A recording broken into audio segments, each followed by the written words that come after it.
Hello and welcome to things taking place around the world. I believe we should all be a little more informed what's taking place around the world.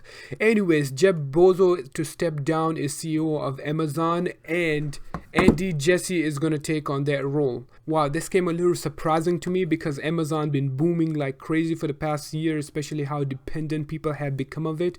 For him to step down now, it's because of him, of how far Amazon went. But eventually all of us has to step aside and enjoy our lives. But anyways, if you guys want to read more about it, I'm gonna leave a link in the comment section below. You guys can check out.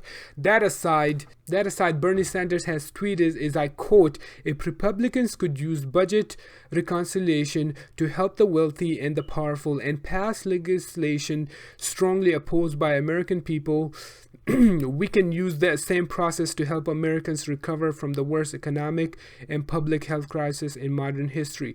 Okay, so I'm glad the Democrats are stepping up their game and using the power that they have in a way that Republicans has been using. So it seems like the American people finally might get their relief that is much needed. The Senate budget resolution has passed 50-49.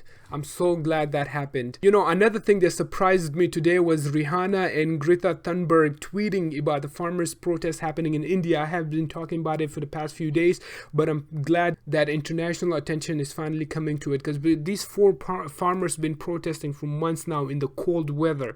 It's January, one of the coldest months there is. Hopefully they get the justice that they want. So in Russia, we know that many protests were taking place. The Russian court finally sentenced Alexei Navalny to 3.5 years in prison. I'm pretty sure this is gonna get more and more protests in Russia in the coming days. So we know that Myanmar military has seized control in Myanmar of the government. The US has finally responded. I'm gonna quote what the United States said about it. "The United States removed sanctions on Burma over the past decade based on progress toward democracy. The reversal of that progress will necessitate an immediate review of our sanctions laws and authorities, followed by the appropriate action." So we know what that means. Either the military allows a democratic process to work, or the US going to put sanctions on them.